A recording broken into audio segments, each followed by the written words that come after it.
حضرت بلال حبشی رضی اللہ تعالیٰ عنہ اسلام کے اولین مومنین میں سے تھے اور ان کی زندگی صبر، استقامت اور ایمان کی ایک روشن مثال ہے۔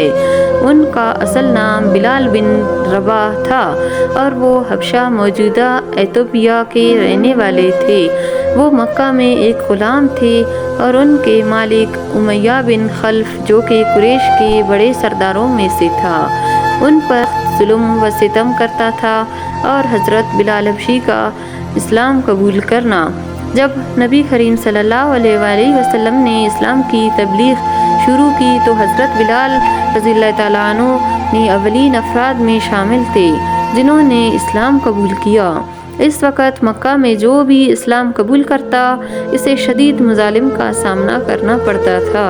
خاص طور پر غلاموں کے لیے یہ وقت بہت مشکل تھا۔ مظالم اور صبر کی انتہا۔ حضرت بلال رضی اللہ تعالیٰ عنہ جب مسلمان ہوئے تو ان کے مالک امیہ بن خلف کو جب یہ معلوم ہوا تو اس نے انہیں سخت اذیتیں دینی شروع کر دی۔ وہ حضرت بلال رضی اللہ تعالیٰ عنہ کو تپتی ہوئی ریت پر لٹا کر ان کے سینے پر بھاری پتھر رکھ دیتا تاکہ وہ اسلام کو چھوڑ دے، مگر حضرت بلال رضی اللہ تعالیٰ عنہ ہر تکلیف کے باوجود احد احد اللہ ایک ہے پکارتے رہے۔ یہ دیکھ کر کفار مزید غضبناک ہو جاتے اور انہیں کوڑوں سے مارتے، مگر وہ اپنے ایمان پر قائم رہے۔ حضرت بلال رضی اللہ تعالیٰ عنہ کی آزادی۔ جب حضرت ابو بکر صدیق رضی اللہ تعالیٰ عنہ کو حضرت بلال رضی اللہ تعالیٰ عنہ پر ہونے والے مظالم کا علم ہوا تو انہوں نے امیہ بن خلف سے حضرت بلال رضی اللہ تعالیٰ عنہ کو خرید کر آزاد کر دیا۔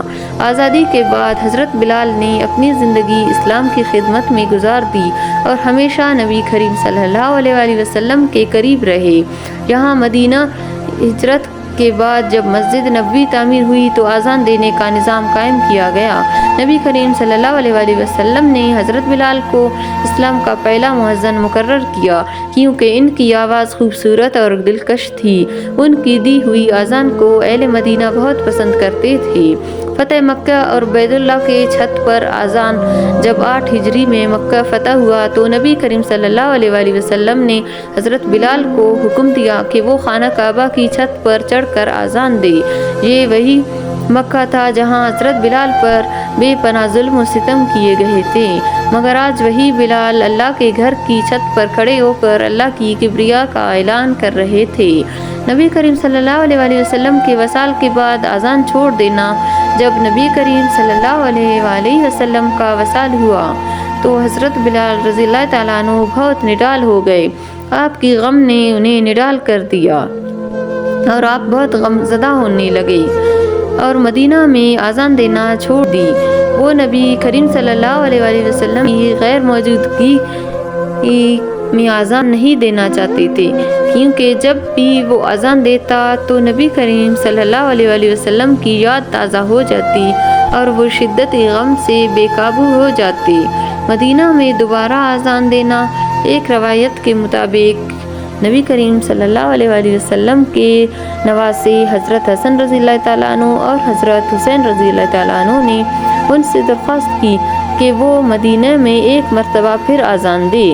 جب حضرت بلال رضی اللہ تعالیٰ عنہ نے اذان دی تو پورا مدینہ زار و قطار رونے لگا کیونکہ انہیں نبی کریم صلی اللہ علیہ وآلہ وسلم کی دور کی یاد آ گئی۔ نبی کریم صلی اللہ علیہ وآلہ وسلم کی وفات کے بعد حضرت بلال رضی اللہ تعالیٰ عنہ بہت افسردہ رہنے لگے اور مدینہ میں رہنا ان کے لیے مشکل ہو گیا کیونکہ ہر جگہ انہیں نبی کریم صلی اللہ علیہ وآلہ وسلم کی یاد آتے تھے۔ چنانچہ وہ موجودہ شام چلے گئے اور وہاں قیام کیا۔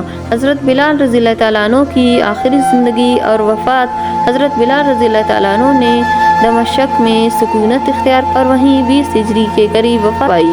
ان کے قبر دمشق شام میں واقع ہے اور آج بھی ان کے مزار کو عقیدت کی نظر سے دیکھا جاتا ہے۔ حضرت بلال رضی اللہ تعالیٰ عنہ کی زندگی سے سیکھنے کے اسباق۔ ایمان پر ثابت قدمی۔ حضرت بلال رضی اللہ تعالیٰ عنہ نے انتہائی سخت مظالم برداشت کیے مگر اپنے ایمان پر قائم رہے۔ صبر و استقامت، مشکلات اور آزمائشوں پر میں صبر کا اعلیٰ نمونہ پیش کیا۔ اللہ کی محبت۔ ان کی اذان، عبادت اور جذبہ قربانی اللہ کی محبت کا ثبوت تھا۔ اسلام کی خدمت: انہوں نے اسلام کی تبلیغ میں نبی کریم صلی اللہ علیہ وآلہ وسلم کے ساتھ ہر موقع پر بھرپور ساتھ دیا۔ حضرت بلال حبشی رضی اللہ تعالیٰ عنہ نے کی زندگی آج بھی ایمان، صبر اور استقامت کے لیے ایک عظیم مثال ہے۔